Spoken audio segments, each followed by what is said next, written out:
the mainstream media and New World Order. Who controls the British crown? Who keeps the metric system down? We do.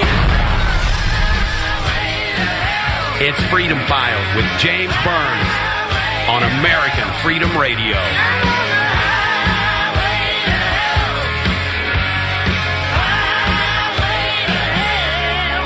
Welcome to this Thursday edition, Cinco de Mayo 2011 installment of the Freedom Files radio show. I am James Burns, your host, along with Adam, my network producer, man in the helm back at AFR HQ in Austin, Texas. I am coming at you live this afternoon from Shreveport, Louisiana, and it is Thursday afternoon.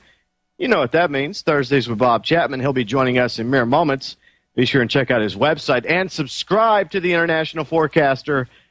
That's where it is. If you want the information, if you want the truth, if you're tired of the propaganda and the lies from the mainstream media, the International Forecaster is the way to go. So be sure and log on to his website, internationalforecaster.com, and subscribe to the International Forecaster. A lot of stuff we're going to go over with Bob this afternoon. His take on this Obama-Osama propaganda circus. Already one of the 9/11 families snubbed Obama's Ground Zero invite. They're demanding proof that bin Laden was killed. I don't blame them. And that's one thing that I see a silver lining to this whole scam that they've been pulling over us the past couple of days, is that because they aren't showing us any proof, no videos from the raid, no photos of bin Laden's body, it's making more people question this whole thing. So I think this is going to actually backfire on the Obama administration. And without further ado, we are honored to be joined by the one and only Bob Chapman. How are you doing today, sir?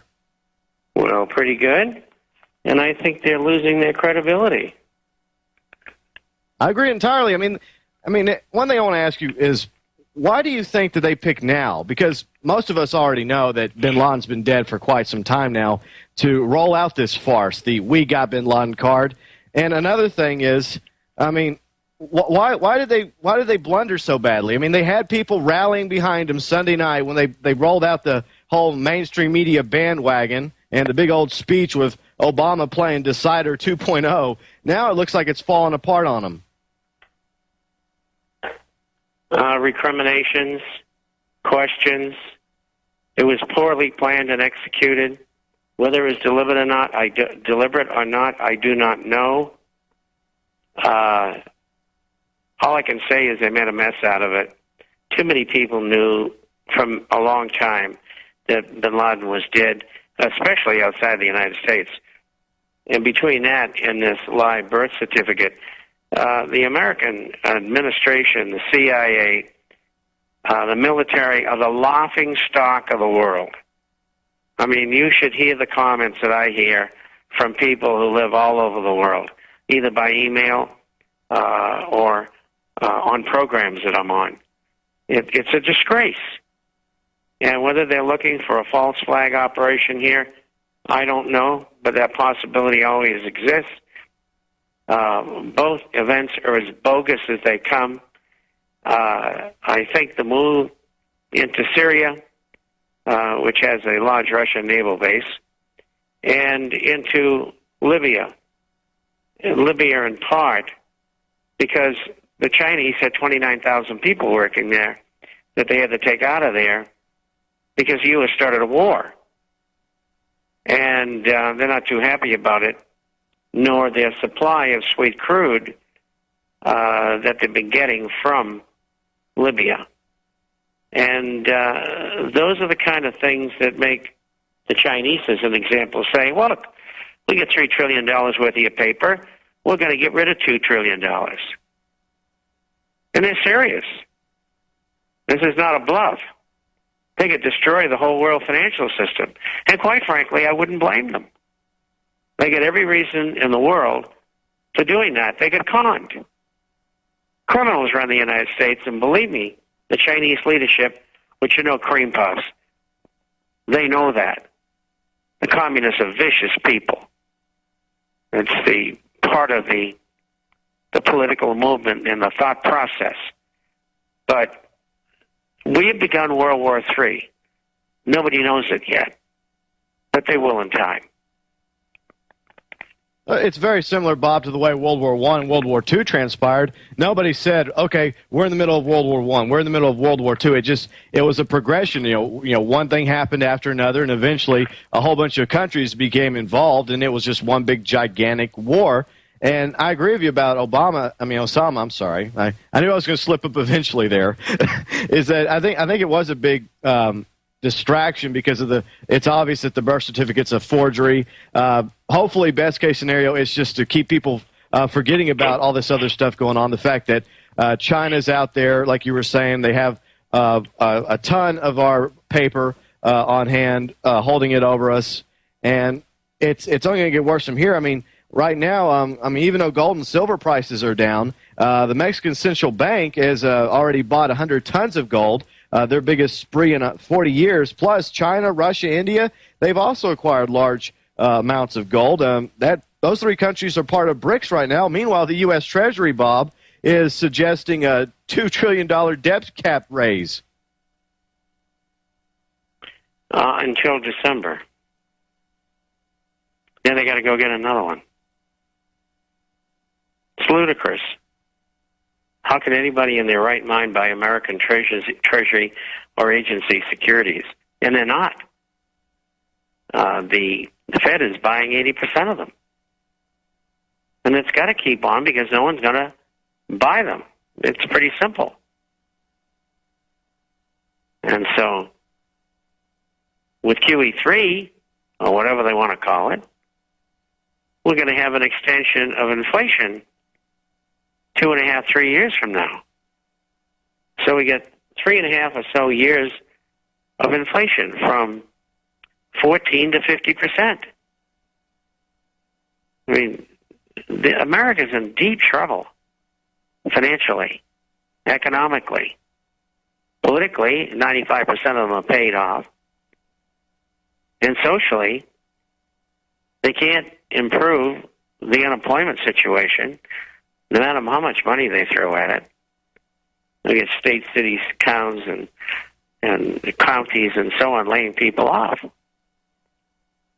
Why? Because they're broke or close to it. And so you put all this together and you got to say to yourself, desperate people do desperate things. And that's what's going on. And that's exactly where we're heading, Bob. I mean, you have the dollar. It just recently hit an all-time low, plus a 6-week low versus the yen. The yen, that's Japan there. I mean, they're not exactly doing so well themselves. You know, that big giant earthquake and the tsunami and now the everything else going on over there. And even the yen's beating our dollar. Yes, that's true. And but they've sacrificed the dollar to sell more goods outside the United States. And as a consequence of QE 1, 2, 3, stimulus 1, 2, and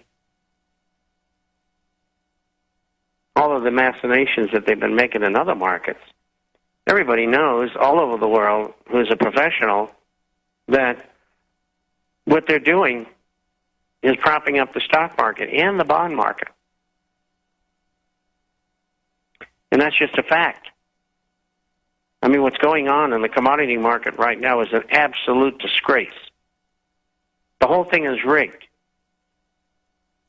And that includes with gold and silver. They had gold down $50 today. No, you know what they did? 3 days in a row, they raised the margin requirements on silver. Well, 3 out of 4 days. And they took them from about $9,000 to $15,000. Then the Treasury got a hold of the big brokerage firms that do commodities and told them, we want you to recommend the commodities be sold and make sure gold and silver are sold. And we want you to raise your margin requirements above those of the CME COMEX, which is around 15,000. So they're all around 30,000 now, and they drove all the small speculators out of the market. Destroyed commodities in gold and silver. They don't care. This is what it's like living in a corporate fascist society. That's exactly what we've got. And I'll tell you another thing. A friend of mine, for the second time, talked to the head of one of the major exchanges in the United States. The CFTC, SEC, and the three major exchanges are receiving over 1,000 emails a day complaining about the United States government being naked short on gold and silver and the shares and totally rigging and ruining the market. And they don't know what to do because it's the U.S. government that's doing it, and they're an agency of the government. Terrific, huh? I mean, these people are criminals. Criminals. And nothing's done about it. You get a situation like that that festers, and you end it to unemployment, 1.3 or 4 million homes being foreclosed on this year, people losing their vehicles, their jobs, living under bridges. You have all the basics for a revolution. And it's coming. And they know it. And this time, they're going to lose. And another thing, too, is World War III has already started. They executed that by going into Libya because the Chinese had 29,000 workers there. They had to pull them out. And they shut off their sweet crude, which didn't make the Chinese very happy at all. And in Syria, they've got all these riots going on with their paid people, the CIA's paid people, and MI6 as well. And the Russians have a major naval base there. So, whether the world knows it or not, we could be very close to war, a third world war. Bob Chapman is my guest. His website is theinternationalforecaster.com. And Bob, I hate to say this, but I agree with you. I see that we're already in the verge of a World War III scenario. Like I was talking about a moment ago, you never realize you're in the middle of a world war until it's too late. And I think we've already passed the point of no return, especially with the fact that, our government has been corrupt in so many things, not to mention the gold and silver market, but the meddling in the Middle East for the past several decades now. I mean, it's only a matter of time before, the chickens come home to roost.